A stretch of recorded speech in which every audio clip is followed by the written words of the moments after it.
दोस्तों, आज की सबसे पहली और बड़ी खबर। झारखंड के 65,000 पारा शिक्षकों को मिलेगी बड़ी खुशखबरी। मुख्यमंत्री हेमंत सोरेन की अगुवाई वाली झारखंड सरकार झारखंड के 65,000 पारा शिक्षकों को बड़ी खुशखबरी देने जा रही है। किसी पारा शिक्षक के सेवा अवधि के दौरान मृत्यु होने पर उनके आश्रितों को उसकी योग्यता के अनुसार अनुकंपा पर नौकरी मिलेगी। यह नौकरी समग्र शिक्षा अभियान के विभिन्न पदों पर ही अनुबंध पर हो सकेगी। इसके लिए सहायक अध्यापक नियुक्ति एवं सेवा शर्त नियमावली में संशोधन किया जाएगा। मुख्यमंत्री हेमंत सोरेन ने अस्ताचलगामी सूर्य को दिया अर्घ्य। झारखंड के सीएम श्री हेमंत सोरेन ने रविवार शाम को अपनी धर्मपत्नी कल्पना सोरेन एवं दोनों बेटों के साथ रांची के नक्षत्र वन स्थित हटनिया तालाब छठ घाट पर व्रतियों के बीच पहुंचे और अस्ताचलगामी सूर्य को अर्घ्य देकर छठी मैया की पूजा की। झारखंड के 22 जिलों के 226 प्रखंड सूखाग्रस्त घोषित। झारखंड के 22 जिलों के 226 प्रखंडों को राज्य सरकार ने सूखाग्रस्त घोषित किया है। इन प्रखंडों के प्रभावित 30 लाख किसान परिवारों को सूखा राहत राशि के रूप में सरकार 35-35 हजार रुपये देगी। यह फैसला शनिवार को मुख्यमंत्री हेमंत सोरेन की अध्यक्षता में हुई झारखंड राज्य आपदा प्रबंधन प्राधिकार की समीक्षा बैठक में लिया गया। बैठक में सुखाड़ को लेकर शिक्षा विभाग की ओर से तैयार प्रतिवेदन पर सीएम ने अधिकारियों के साथ विचार विमर्श किया। मुख्यमंत्री ने कहा कि सूखाग्रस्त 226 प्रखंडों में प्रति किसान परिवार तत्काल राहत के लिए 3,500 रुपये दिए जाएंगे। राजधानी रांची के सुगनू में स्थापित होगा बीएसएफ का कैंप। राजधानी रांची के सुगनू में बीएसएफ की बटालियन का कैंप स्थापित किया जाएगा। इसके लिए वन विभाग से लगभग 32 हेक्टेयर का उपयोग करने की इजाज़त मांगी गई थी। इसमें 12.14 हेक्टेयर वन भूमि थी। इसके उपयोग की इजाज़त वन विभाग ने दे दी है। बाकी जमीन जंगल झाड़ के रूप में चिन्हित है। खबरों को माने तो वन विभाग ने आधा दर्जन से अधिक परियोजनाओं को वन भूमि का उपयोग करने की इजाज़त दी है। महंगाई पर काबू के लिए आरबीआई उठाएगा बड़ा कदम। बेकाबू महंगाई रोकने के लिए रिजर्व बैंक ऑफ इंडिया इस साल मई से लगातार ब्याज दरें बढ़ा रहा है, लेकिन महंगाई है कि रुकने का नाम ही नहीं ले रही है। रिजर्व बैंक ने अपने कई प्रयासों में फेल साबित हुआ है और मुद्रास्फीति की दर लगातार आरबीआई के सराहनीय स्तर 6% से अधिक बनी हुई है। अब 6 साल पहले मौद्रिक नीति समिति एमपीसी का गठन होने के बाद पहली बार भारतीय रिजर्व बैंक आरबीआई लगातार 9 महीनों तक मुद्रास्फीति को निर्धारित दायरे में नहीं रख पाने पर एक रिपोर्ट तैयार कर सरकार को सौंपेगा। जनवरी से लेकर सितंबर तक लगातार मुद्रास्फीति 6% से अधिक रही है। इस पर काबू पाने के लिए आरबीआई ने एमपीसी की सिफारिश पर नीतिगत रेपो रेट को पिछले 5 महीनों में 1.90% तक बढ़ा दिया है। अब रेपो दर 5.90% हो चुकी है, जो इसका 3 साल का सर्वोच्च स्तर है। झारखंड में industrial park and logistic policy 2022 लागू। Jharkhand industrial park and logistic policy 2022 लागू हो गई है। इसकी गजट अधिसूचना उद्योग विभाग ने जारी कर दी है। इसके साथ ही यह राज्य में प्रभावी हो गया है। अब झारखंड में प्राइवेट सेक्टर्स के जो भी औद्योगिक पार्क या लॉजिस्टिक पार्क बनाए जाएंगे, उन्हें झारखंड सरकार की इस नीति का फायदा मिल सकेगा। झारखंड में 2000 करोड़ रुपए की लागत से बनेगी 31 सड़कें। पथ निर्माण विभाग की ओर से 3 दर्जन से अधिक सड़क योजनाओं का डीपीआर तैयार करा लिया गया है। लगभग 2000 करोड़ की योजनाओं का डीपीआर बना है। अब इन्हें जल्द स्वीकृति दी जाएगी।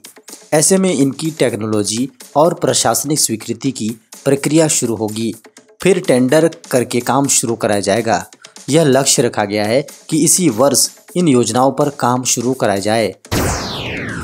देश के 13 राज्य 3 केंद्र शासित प्रदेश पीएम श्री स्कूल योजना में होंगे शामिल। शिक्षा मंत्रालय ने एएनआई को बताया कि अब तक 13 राज्यों और 3 केंद्र शासित प्रदेशों ने केंद्रीय विद्यालय संगठन केवीएस और नवोदय विद्यालय समिति एनवीएस के साथ विपक्ष द्वारा शासित कई राज्यों के स्कूलों के लिए पीएम श्री योजना में रुचि दिखाते हुए शिक्षा मंत्रालय के साथ समझौता ज्ञापन पर हस्ताक्षर किए हैं। खबरों को माने तो जल्द ही कई राज्य पीएम श्री स्कूलों के लिए शिक्षा मंत्रालय के साथ समझौता ज्ञापन पर हस्ताक्षर करेंगे। खबरों को माने तो केंद्र शासित प्रदेशों से पीएम श्री स्कूलों के लिए अच्छी प्रतिक्रिया मिल रही है। बताया गया है कि आंध्र प्रदेश, अरुणाचल प्रदेश, असम, चंडीगढ़, दादरा और नगर हवेली, गुजरात, हरियाणा, जम्मू कश्मीर, कर्नाटक, मध्य प्रदेश, महाराष्ट्र, मेघालय, राजस्थान, उत्तर प्रदेश, केंद्रीय विद्यालय संगठन और नवोदय विद्यालय संगठन के द्वारा, जहां के साथ त्रिपुरा, पंजाब को पीएम श्री स्कूलों के लिए MOU मिल गया है। बताया गया है कि प्रत्येक राज्य के लिए ऊपरी सीमा प्रति ब्लॉक 2 स्कूल हैं।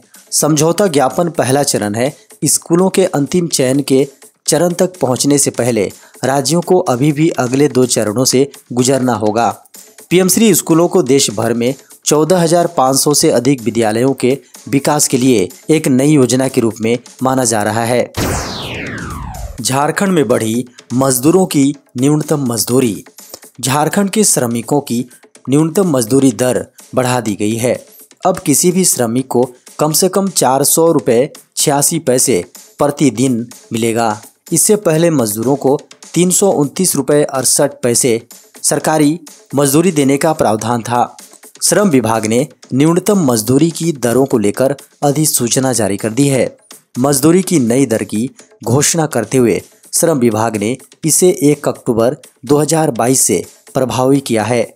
इसमें 8 जनवरी 2020 से मिल रही सभी मजदूरी दर में बदलाव करते हुए सभी श्रमिकों के वेतन में वृद्धि करने का निर्देश दिया गया है।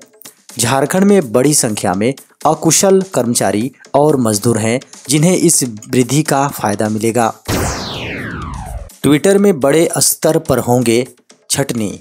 ट्विटर के कई टॉप एग्जीक्यूटिव को निकालने के बाद अब चीफ ट्वीट एलॉन मस्क की कर्मचारियों की छटनी करने की योजना है। 44 अरब डॉलर में माइक्रो ब्लॉगिंग कंपनी का एक्विजिशन पूरा करने के कुछ दिन बाद एक मीडिया रिपोर्ट के हवाले से यह जानकारी सामने आई है। खबरों को माने तो मस्क की जल्द से जल्द, संभवतः शनिवार से ही, ट्विटर में वर्कर्स की छटनी शुरू करने की योजना है। मैनेजर्स से लिस्ट तैयार करने के लिए कहा। घटनाक्रम की जानकारी रखने वाले लोगों के हवाले से रिपोर्ट में बताया गया कि कुछ मैनेजर से निकाले जाने वाले लोगों की सूची बनाने के लिए कहा जा रहा है।